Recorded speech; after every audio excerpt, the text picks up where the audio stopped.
So that's just sort of just to give a balanced point of the picture.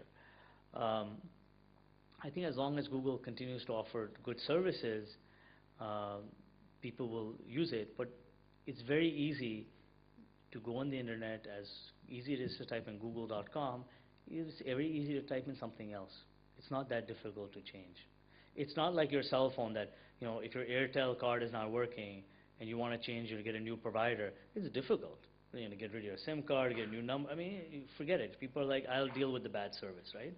But internet is all about choice. You can change as soon as Google doesn't become a good service, just change. That's fine.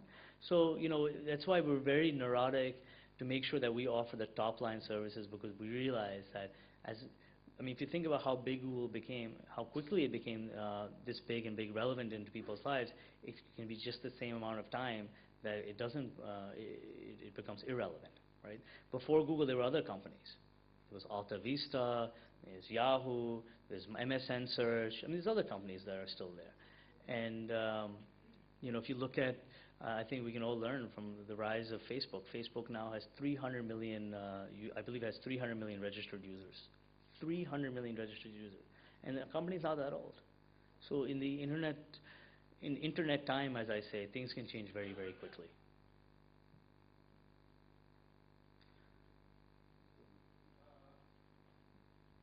Thanks, Mr. Gautam. I am an entrepreneur, but first a student. I am studying MBA from Symbiosis Distance Learning. But I started to do my first bit of entrepreneurship during the studies. Actually, I would like to share some information for the young entrepreneurs. Like Mr. Sir raised a question of ecosystem being different in India for finance. I must tell you to the house that yes, there are many, many ways of getting finance, legal finance. There are many government schemes from which you can get finance, initial seed money to grow your business. When I started this thing, I also felt that wherever I took my idea, there were experts, who used to turn down my idea and say, look, we are not going to put up any money in your idea. Because they were experts and they were right also. But then from where do I get the initial money? Say, I started with 100 rupee. From where do I get another 100 rupee to make my sales call? That was a big challenge. But surprisingly, when I went deeper into it, there are various government initiatives, there are various self-help group initiatives which, give you initial seed money without turning you down, whatever idea you have. They know that you might fail. And probably they were knowing it that I will fail. Still they give me money to experiment it, to learn from those errors, and then go forward. One is Consultancy Development Center of Government of India under Ministry of Scientific Research.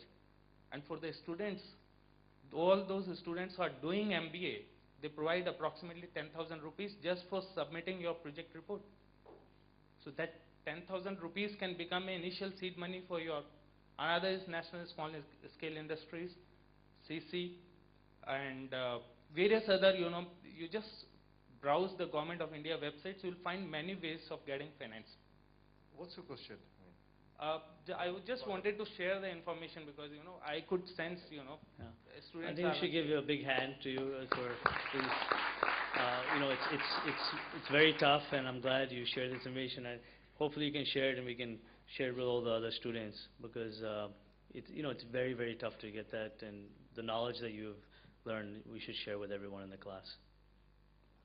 Good morning, sir. This is more Google-centric question. And in MBA, this is the last question from the audience. Okay, I've been told with this last question. Yeah. Oh, okay. Okay, last question.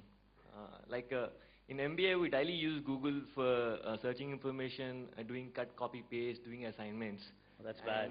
That's bad. I don't want to hear that. that. Actually, that's the way to do the assignments. And we stop reading books. We have stopped reading textbooks. We have stopped analyzing things. We are just finding information and cut, copying, paste. Google is helping a lot to pass out MBA these days. And do you think Google is making us dumb? Well, I'm going to answer that question. I must say, if you're doing it, it's making dumb. And I tell my students, don't refer to Wikipedia and Google at first instance. Google is a great way to go to the credible websites, but you have to identify the credible websites. But there's one thing, I think Gautam will answer that, but Google Scholar, that is the real website for MBA students to go in and then search for information. But yes, not on the Google directly and go to all sorts of websites. Thank you. See, copying and cutting and pasting has been around for a long time, before Google, right?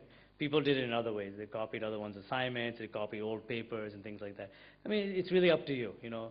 If you want to take shortcuts in life, there's always shortcuts in life, and Google's just maybe another way to do it. But I would say that, you know, you're in a position of fortitude because you have the opportunity to get an MBA and to learn what you want.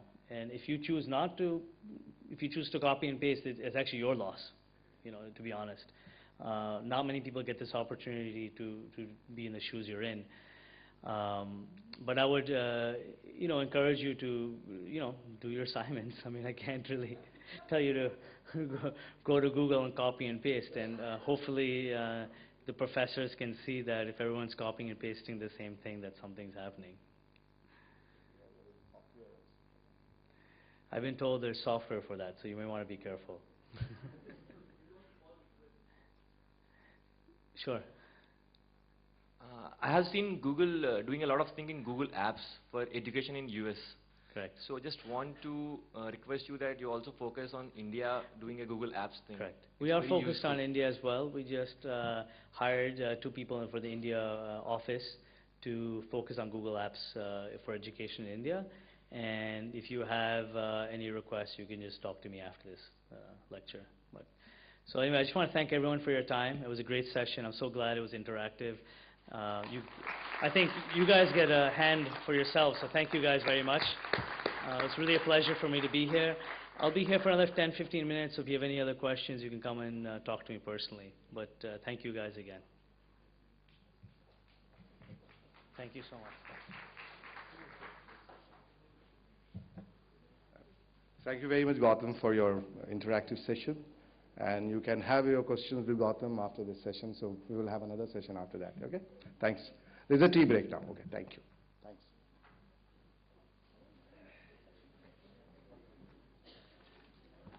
Good morning, everybody. We'll be meeting back at 12:45 for my story session.